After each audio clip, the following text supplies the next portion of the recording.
Shalom saudaraku yang dikasihi oleh Tuhan Yesus. Tema kita pada hari ini, ketika iri hati menyamar sebagai hikmat. Dari Yakobus pasal 3 ayat 14, demikianlah firman Tuhan.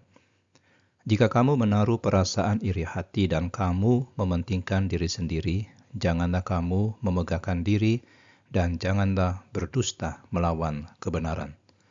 Pernahkah saudara bertemu dengan seseorang yang sangat pandai berargumen?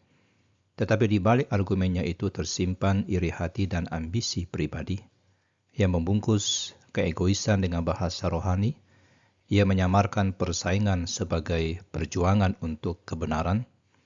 Nah, orang seperti ini ada di zaman Yakobus dan masih ada di zaman kita. Yakobus menyingkapkan dua akar busuk yang sering bersembunyi di balik topeng hikmat. Pertama, iri hati yang pahit. Bukan sekedar cemburu biasa, tapi iri hati yang disertai kepahitan, kebencian, dan dendam. Kata pahit yang Yakobus gunakan di sini adalah kata yang sama dengan air pahit di ayat yang ke-11. Iri hati ini seperti racun yang mencemari seluruh mata air hati kita. Ia muncul ketika kita merasa terancam oleh keberhasilan orang lain, ketika kita tidak bisa bersuka cita atas berkat yang orang lain terima.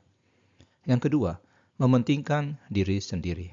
Kata Yunaninya menggambarkan politikus yang tidak peduli pada kebaikan bersama, hanya mengejar kepentingan pribadinya.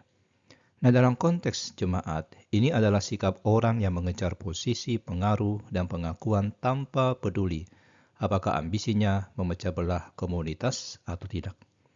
Hal yang mengejutkan adalah Yakobus tidak langsung menyuruh mereka bertobat dari iri hati dan ambisi. Ia justru berkata, janganlah memegahkan diri. Kenapa saudara?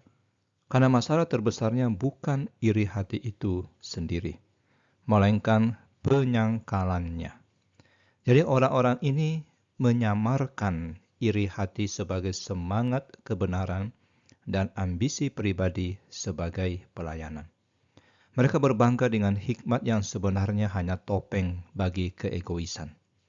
Nah, inilah yang Yakobus sebut berdusta melawan kebenaran, yaitu mengklaim memiliki hikmat ilahi padahal yang menggerakkan mereka adalah daging. Saudara, pemeriksaan diri yang jujur diperlukan di sini. Ketika kita bersemangat memperjuangkan sesuatu di gereja atau di tempat kerja, tanyakanlah apakah motivasi saya benar-benar demi kemuliaan Tuhan atau diam-diam kita sedang mengejar pengakuan dan posisi. Kejujuran terhadap diri sendiri adalah langkah pertama menuju hikmat sejati.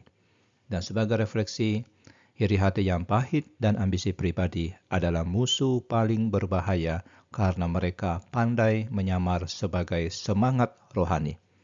Hanya kejujuran yang radikal di hadapan Tuhan yang bisa menyingkapkan motivasi kita yang sesungguhnya. Beranikah kita membiarkan Tuhan memeriksa hati kita pada hari ini? Mari kita berdoa. Tuhan, terangi hati kami dan singkapkan setiap iri hati dan ambisi egois yang tersembunyi di balik topeng kerohanian. Ampuni kami yang sering menyamarkan keegoisan sebagai pelayanan. Bersihkan motivasi kami dan ajarlah kami untuk mencari kemuliaan-Mu saja dan bukan pengakuan manusia. Di dalam nama Tuhan Yesus kami berdoa. Amin.